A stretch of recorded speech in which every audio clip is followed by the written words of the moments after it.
স্বামীর কথা অমান্য করে ভোট দিতে যাওয়ায় তালাকের শিকার হলেন স্ত্রী। পাষণ্ড স্বামীর এমন আচরণে ৩ সন্তান নিয়ে বিপাকে পড়েছেন স্ত্রী জহুরা বিবি। এ ঘটনায় এলাকায় তীব্র ক্ষোভের সৃষ্টি হয়েছে। স্থানীয়রা জানান, অভিযুক্ত স্বামী ইসমাইল হোসেন কাউসার স্বেচ্ছাসেবক লীগ নেতা।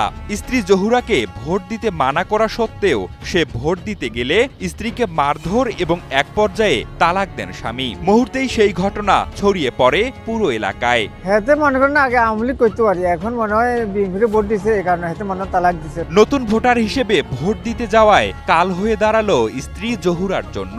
তালাকের খবরটি ছড়িয়ে পড়ায় তার পাশে দাঁড়িয়েছে বিএনপি। তারেক রহমানের নির্দেশে ইতোমধ্যে আর্থিক সহায়তা পৌঁছে দেওয়া হয়েছে ভুক্তভোগী ওই নারীকে। পাশাপাশি তার সন্তানদের পড়াশোনার জন্য প্রতি মাসে বৃত্তি দেওয়ার আশ্বাস দেন ফেনী ১ আসনের নবনির্বাচিত সংসদ সদস্য রফিকুল আলম মজনু।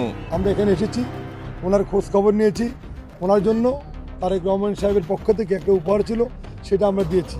তো আমরা এবং তিনি ঘোষণা দিয়েছেন ওনার 3টা বাচ্চা আছেন, এই বাচ্চাগুলোকে লেখাপড়ার জন্য প্রতি মাসে ভরণ পোষণের জন্য বিএনপির পক্ষ থেকে, তারেক রহমান সাহেবের পক্ষ থেকে তাদেরকে সহযোগিতা করা হবে। ঘটনাটি ঘটেছে ফেনী সদর উপজেলার ধর্মপুর ইউনিয়নের বাঁশতলা গ্রামে। ওই এলাকার মৃত ইউসুফ হাজারীর ছেলে ইসমাইল হোসেন কাউসার নারী রাস্তার একমাত্র নাম ফেমিকন, যেন কাশফুলের নরম ছোঁয়া। তার স্ত্রী জহুরাকে ভোট কেন্দ্রে যেতে নিষেধ করেন। পরে প্রতিবেশীদের কাছে স্ত্রীর ভোট দেওয়ার বিষয়টি জানতে পারলে ক্ষিপ্ত হয়ে রাস্তার মধ্যেই স্ত্রীকে মৌখিকভাবে 3 তালাক দেন স্বামী ইসমাইল হোসেন। শুনছি, আবার দোকানের সামনে গেছি, আবার ওই ওনার ওয়াইফ মনে হয় এদিক দিয়ে আইয়ার আসতে সময় রাস্তার উপরে আপনারা দেখি আবার মারধর করতে লাগছিল, করেন আবার লগে লগে 3 তালাক দিছে।